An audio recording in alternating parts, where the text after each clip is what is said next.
Why lockdown is putting a strain on your relationship. One of my new routines during lockdown has been to head out of the house for a walk at lunchtime. Sometimes I walk alone, sometimes, when I can persuade him, with my husband, and occasionally, if lockdown rules permit, I go with a friend. It's been great to have the opportunity for some exercise and fresh air, but something unexpected has also happened. I've discovered that the rhythm of walking together with someone has enabled our conversation to flow, and the things we talk about have become deeper and more intimate. Perhaps that's why, within minutes of setting out with a friend, I found myself listening as she poured out her hurt and disappointment in relation to her marriage.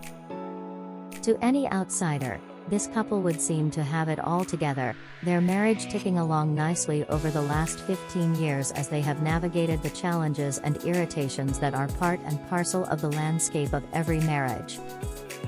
But lockdown had taken its toll on their relationship. My friend feels they have reached an impasse, neither can see a way forward, and separation is a real possibility. The truth is, they are not alone. Divorce lawyers are reporting an increase in inquiries, domestic violence charities have seen a surge in calls, and Care for the Family's Care Line service have had more couples in difficulty reaching out for help.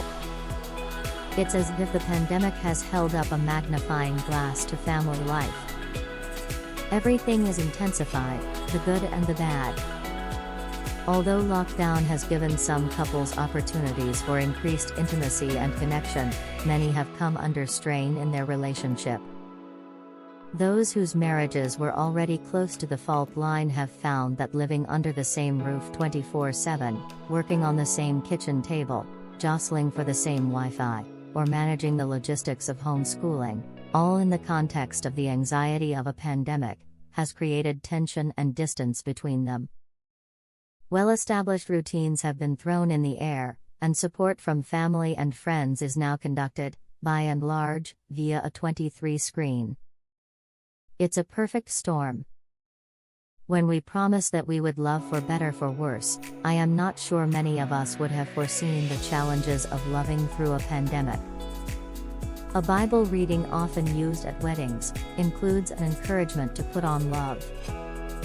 Just as we choose to put on our clothes every morning, we are urged to intentionally put on love.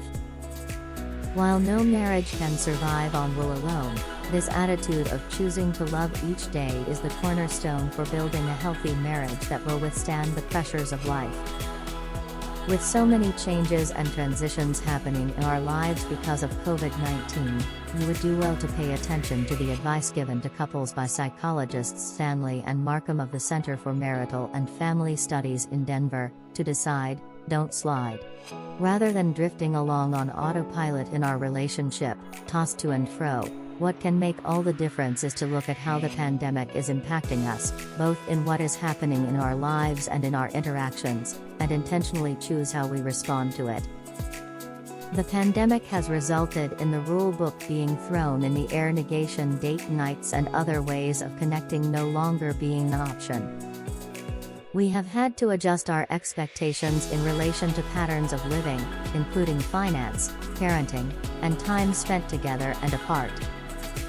But in addition to intentionally renegotiating our roles and responsibilities, there are smaller choices that we can make, choices about everyday things, that will foster closeness and draw us together. These could include choosing to limit screen time, put phones away and spend time with the one person you don't need to socially distance from. Look out for each other, plan one thing you can do to give your partner emotional support. Be grateful, find something every day that you are both thankful for. Dream, remind yourselves of hopes and dreams you may have had to lay down, and decide which ones to pick up after lockdown.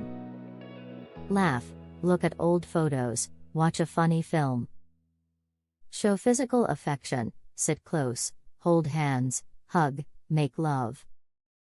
Pray, if you have a shared faith, find a time when you can pray together, maybe simply saying the Lord's Prayer together.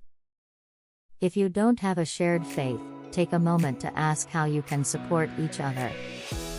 If we choose to put into practice one of these small things every day, they will build togetherness. And rather than being one more casualty of the pandemic, we'll find instead that little by little, our marriages are becoming stronger under pressure. Let me know, what do you think? Looking forward to your comments.